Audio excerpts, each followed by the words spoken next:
Dalam sejarah Perang Dunia, terdapat beberapa peristiwa yang mencatatkan tingkat kekejaman luar biasa terhadap warga sipil. Berikut adalah dua peristiwa yang dianggap paling brutal dalam aspek pembantaian dan kekerasan seksual. 1.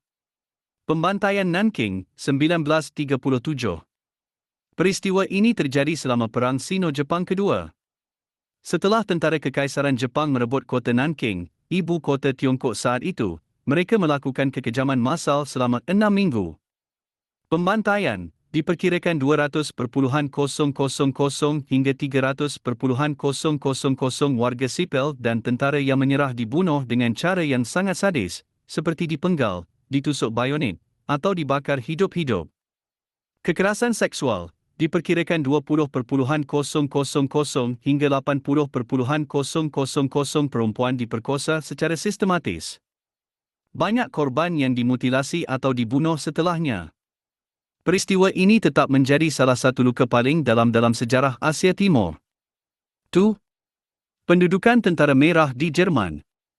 Saat tentara Uni Soviet merangsek masuk ke wilayah Jerman di akhir Perang Dunia Kedua, terjadi gelombang kekerasan massal sebagai bentuk balas dendam atas kekejaman Nazi di wilayah Soviet sebelumnya. Kekerasan seksual. Para sejarawan memperkirakan sekitar 2 juta perempuan Jerman menjadi korban pemerkosaan oleh tentara Soviet. Di Berlin saja, diperkirakan ada 100,000 korban. Dampak, banyak korban yang melakukan bunuh diri atau meninggal akibat trauma fisik yang parah. Fenomena ini sering dianggap sebagai salah satu kasus kekerasan seksual massal terbesar dalam sejarah perang moden.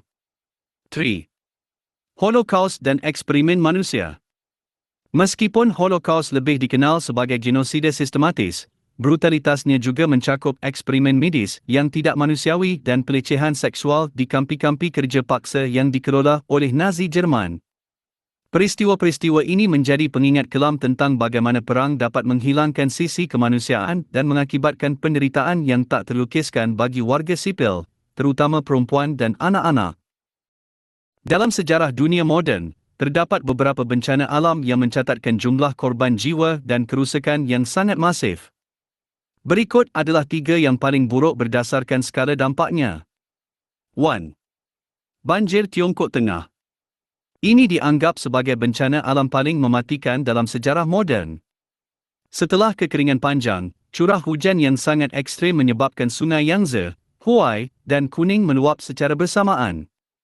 Dampak, diperkirakan 3,7 juta hingga 4 juta orang tewas, baik kerana tenggelam, kelaparan, maupun wabah penyakit yang muncul setelah banjir.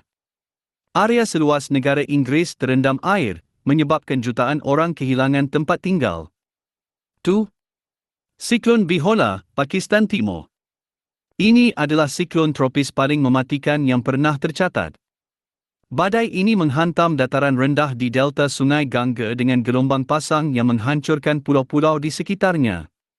Dampak, sekitar 300,000 hingga 500,000 orang tewas dalam satu malam.